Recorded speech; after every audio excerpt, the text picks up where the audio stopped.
Hello, and welcome to our channel. Hello.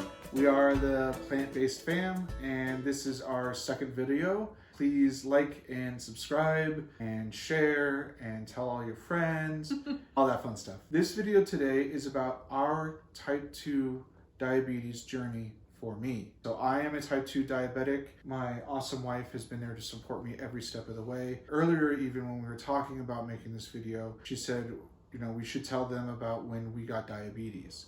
And it really kind of struck me because it's one of those things, it's just like diabetes does affect just one person, but it affects everybody immediately around them. Starting this journey off, I just want to kind of talk a little bit about the road before I had type 2 diabetes, because I was a junk food junkie. I was a fast food fiend.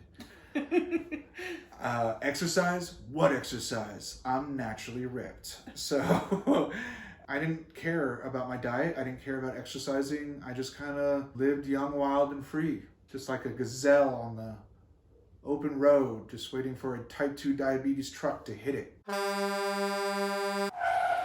And it did hit me. It hit me hard on a Christmas road trip that we took. We had just gotten married and we were on a road trip going from California back to home in Knoxville, is where we met and fell in love. So anyway, that's where this whole story started. We were driving on the I-40 going back home, and we had to stop like every hour, maybe even less, really. And I needed to pee. I was constantly thirsty, was clearly a problem. And on that road trip, we kind of had a heart-to-heart about our health. And I was just like, no, don't worry about it. It's cool. Like, I'm good. I just have to pee a lot. And I think it was one of those things where we weren't normally around each other 24 hours a day like that because we were both at work. Ian worked long days, long nights. And so I wasn't around him for the majority of the day. And I wasn't aware of how much he was using the restroom, how thirsty he was. I didn't know about any of that. Ian's family has a history of diabetes, and so I just felt like something is going on. We need to figure this out. We need to do something about our health. We're not feeling good. We both are overweight. We want to figure this out. And so I was really adamant that we needed to go to a doctor and that Ian needed to go to a doctor. So yeah, when we got back, I reluctantly accepted that I needed to go see a doctor. When I first went in there, they have you fill out that little form, and it's like, check the things that you're feeling, and I was like, well, frequent urination, really thirsty, constant fatigue, clear signs of a diabetic. The doctor, he looked at that form once and he was just like, so you're here for type 2 diabetes, aren't you? And at that current moment, my blood was 398. And he was shocked when he saw that number. He was just like, whoa, like you're doing active organ damage right now. Yeah, for reference, a person without diabetes, their normal blood sugar would be below 100. Yeah, it's usually from 70 to 100 for a normal person. My A1C at that time was 13.2, which is a massive number. A normal person's A1C is below 5. I was scared, mainly because my doctor scared me. He said, where do you see yourself in 20 years? Like, how do you see your life in 20 years? And I said, like, well, I'm a pretty handy guy. I want to be able to do work around the house. And, I want to have kids. So I imagine I'll have grandkids and be able to run around and play with them. And he looked me dead in the eye and he said, yeah, none of that's going to happen. By the time you're 50, you're going to have lost a leg and you're going to be wheelchair bound because you're going to be 500 some odd pounds. So I left that appointment scared and terrified. And so I went and I educated myself. That is one of Ian's greatest strengths. Like when Ian is a lifelong learner. Like when there's something you want to figure out or something you want to get to the bottom of, he will do so much research, so much study, pour over YouTube videos, articles, anything, everything. Like Ian is all about it. So I definitely want to give him props for that. When there's a mystery to be solved, Ian is on the case. Like, and I think it's an amazing strength because not everybody is like that. And I think that's something where there's obviously different levels of dedication over our whole lives. I know that he's really serious about something when the research becomes like that. I went and tried to do research on all things diabetes. Came across a lot of stories about the success that people have on the keto diet. There were a lot of people who lost a lot of weight. People had positive benefits for their diabetes. So we thought it was something we could give a try. It's basically low carb, high fat diet. We had some immediate success with it. We I personally lost 80 pounds. And then how much did you I lose? lost 50 pounds.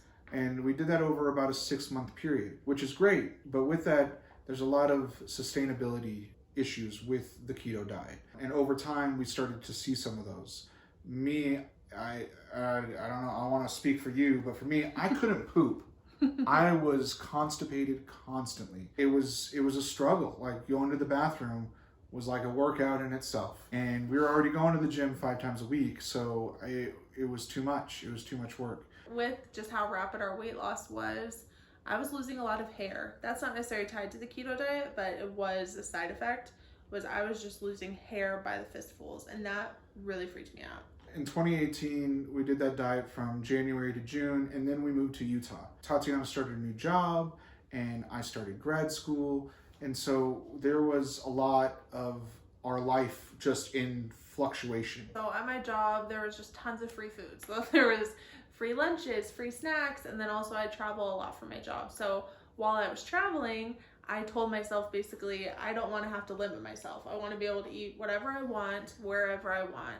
So really just over the course of a pretty quick time, we really just went downhill with the way that we ate. We moved away from the keto diet, and we saw that we just started gaining back weight immediately. And I was really excited to go home for the holidays. Like I was really stoked to go home and show my family, like, look at all the weight I've lost. Like I've done so good. But honestly, basically the beginning of September until December when we went home for the holidays, I had gained back almost all the weight that I had lost. And so I had bought all these new clothes, and then I had to buy all new clothes again because I had gained all the weight back. It was really, really discouraging. And that's one of the big things that it was for me, is that I was just super discouraged at that point. It wasn't the diet, it wasn't the gaining all the weight back. It was just like, why can't we just be normal people? Why can't we just eat what we want, maybe work out a couple times a week and lose weight? Yeah, and I think around that same time is when I got pregnant. So I got pregnant in late September, early October. So with that, there were just so many life changes that we just didn't really have the emotional capacity to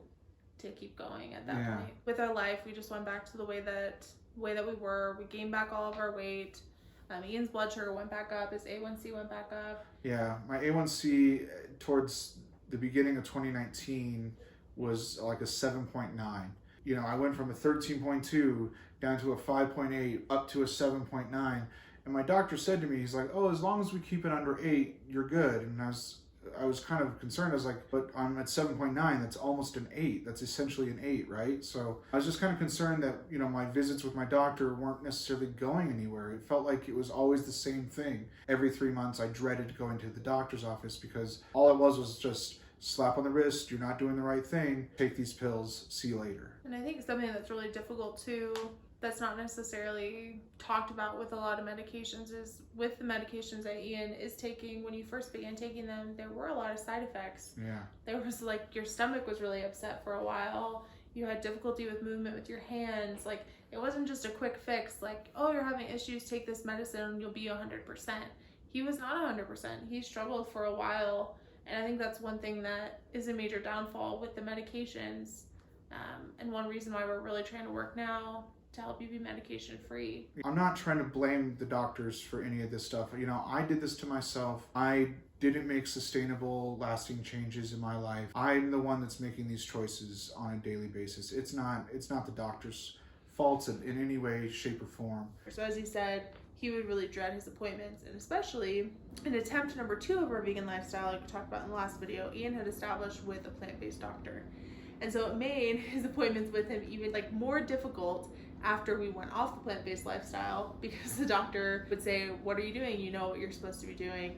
And so after his last checkup about 7 weeks ago, would you say? And I was truly dreading it, because the last appointment I had, we were like 2 months into our second attempt, and I was telling him, like, you know, I'm doing all these things, I'm doing all this stuff to be plant-based and do all this stuff. And he was like jonesing with me. He was like, yeah, man, Air 5, Shafink, and like, you're doing the right stuff, like, keep going. And I immediately went home and I was like, let's have chicken wings tonight. And we just fell off the map entirely. And it really was like 3 months of just doing whatever I want, eating whatever I want. When I went back, I think he was expecting something completely different, that I would have lost more weight and that my A1C would be even lower. And it wasn't. It was the exact opposite of that. I had gained more weight. I was actually the heaviest I had ever been. I was 339.8. My A1C was 9.9. He was like, well, maybe our machine's broken. And he was very nice about it in that sense, when we both knew in that room there was nothing wrong with his machine. There's a lot wrong with me. And so I left that doctor's appointment and stopped at a soda and cookie place and bought 6 cookies, 2 giant sodas, and said, hey baby, I'm on my way home. and then we started talking while we ate cookies about how we needed to be better. You know, we needed to make better choices. It got really bad, like before that doctor's appointment. In that 3-month period, every night I'd wake up with constant heartburn. I had a bottle of Tums, like a Pez dispenser next to the bed, just eating Tums like it was nothing. I felt horrible. I felt horrible about myself. I felt horrible about what I was eating, what I was doing to myself. And I knew I needed to be better. I needed to make a change, not only for Gavin, not only for my wife, but for myself. I needed to feel better and be better for me in order to be that example that I should be for my wife and for my son. And I wasn't that. I wasn't the man that I needed to be able to be the leader of this family. And it felt really, really, really hard. It felt hard to even kind of come to terms with that's where I was at, you know? And that's who I was in that moment. So in that second doctor's appointment, that wasn't the only medical issue that I had. The doctor was looking at my cholesterol, and my cholesterol was still through the roof, worse than it ever was.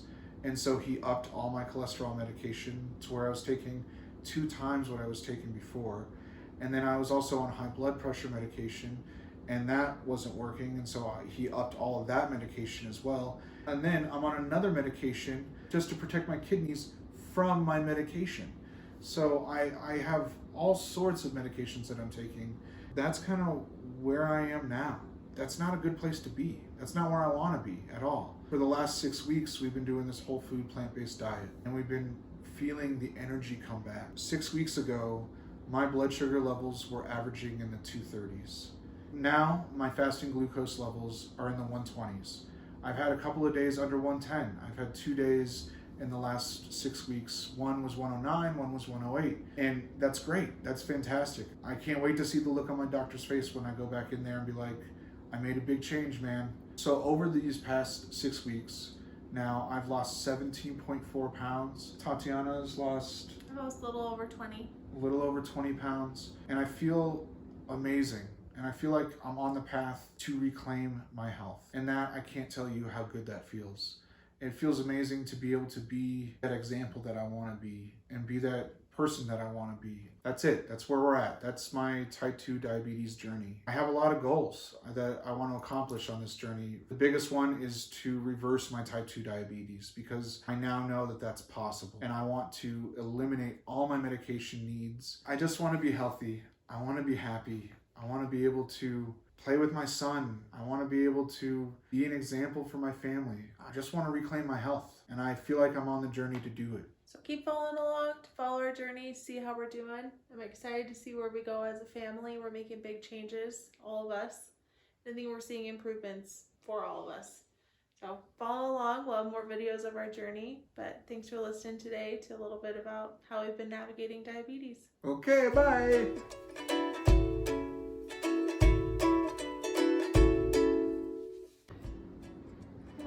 Bucky's even looking over here. Hi, Bucky. That's a good boy. There's a lot of information out there, and most of it is just anecdotal. And most of it's anecdotal. Why can't I say that? Anecdotal. And most of it's... You got it. And most of it's anecdotal. Anecdotal. And most of it's anecdotal. I don't know. Okay. And most of it's just hearsay. Doctor.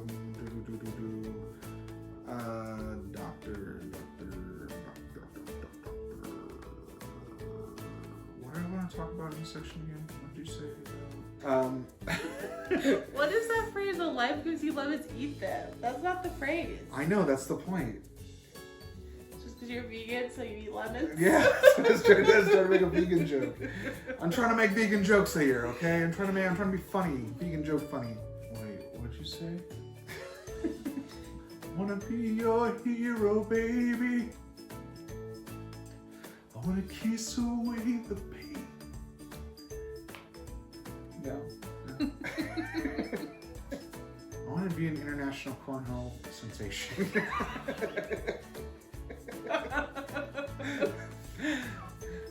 You could probably do that now. Oh, okay, cool.